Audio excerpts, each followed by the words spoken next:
para sa akin, kung talagang tunog yung hahanapin mo or yung pwersa ng speaker talaga gusto mong lumabas ng todo, mas prepared talaga na mas mataas ng mga, sabi natin, 30% against doon sa may speaker mo, yung amplifier. Okay? Usapang speaker against amplifier.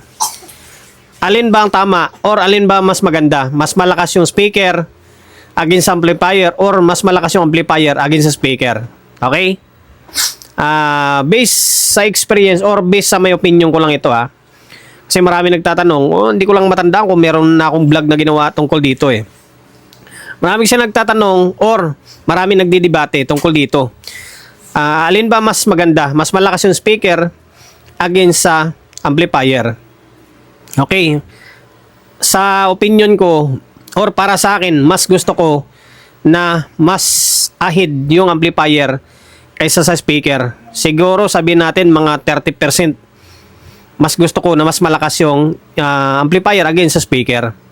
Kumbaga, may headroom siya ng mga 30%. Kung yung speaker ko is 1,000 watts, gusto ko yung amplifier ko mga nasa 30% above, mga nasa 1,3 watts siya. Okay? Para gusto ko mas may lalabas ng amplifier yung totoong lakas ng speaker. Okay? Base lang sa akin to Meron kasing mga nagsasabi na mas gusto nila mas malakas yung speaker against sa amplifier para hindi basta-basta masusunog yung speaker. Tama naman. Pero siyempre yung dating ng lakas, mas maganda pa rin, mas malakas yung amplifier against sa speaker. Na walang katapusan yan, walang katapusan na debate kung pagpipilitan mo yung sayo, pagpipilitan mo yung akin, di ba?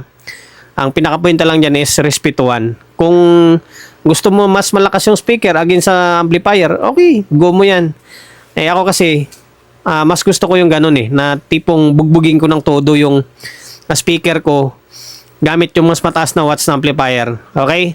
Talagang gusto ko yung ibaon ng todo yung cone Yun nga lang, ang disadvantage naman doon, talagang malakas ko, malakas siya. Kasi nga, ilalabas mo or ipepersign mo yung lakas ng speaker mo. Kaso nga lang, siyempre, prone din siya sa maring masusunog.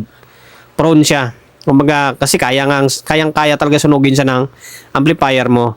Unlike sa speaker mo is, sabi natin, mas mataas naman siya ng 30% na headroom against sa amplifier mo. Amplifier mo, kapag hindi na niya kaya, babasag lang yung tunog. Pero, safe yung speaker mo. Hindi siya basta-basta masisira. Okay? Kumbaga, manluluntoy lang yung tunog niya or mababarag lang yung tunog niya. Pero, hindi basta-basta masisira yung speaker. Unlike sa mas malakas yung amplifier, talagang kaya niyang sunugin yung speaker. Pero, talagang may lalabas mo rin yung tunog niya. Okay? Kayo, kung ano sa tingin nyo, comment kayo dyan sa may comment section. Ano ba mas maganda? Mas malakas yung speaker against sa amplifier or mas malakas yung amplifier against sa speaker? Vice versa yung datingan niya. Parang kwan lang din yan Parang walang katapusan na debate yan tungkol sa lato-lato box ng MCB. Ganon din ito Ang pinaka main point dito is respeto na lang, di ba? Kung trip mo yung ganong setup, mas mataas yung watts ng amplifier against dun sa speaker, okay, go. Sa'yo yan kung mas malakas naman yung gusto mo na amplifier against dun sa speaker, sige, go. Sa'yo naman yan kung masunog man yung speaker dyan, kasalanan mo yun, di ba? Kasalanan mo yun, labas na yung iba dyan. Okay? Kaso nga lang, para sa akin, kung talagang tunog yung hahanapin mo or yung pwersa ng speaker talaga gusto mong lumabas ng todo, mas prepared talaga na mas mataas ng mga, sabi natin, 30% against doon sa may speaker mo, yung amplifier. Okay? Kaso nga lang, nasisira na yung rules. Rules, masasabi bang rules yun? Masisira ang tinatawag na proper matching. Yun. Hindi naman totaling rules kasi pag rules yun, talagang yun dapat Hindi naman talagang rules. Kumbaga yung tinatawag na proper matching against sa speaker versus doon sa may amplifier. Kumbaga dapat balance Kung 1,000 yung speaker mo, 1,000 din yung amplifier mo. Okay? Nasira lang yung dating ng proper matching dahil nga puinersa mo yung speaker mo gamit ng mas mataas na wattage ng amplifier. Okay?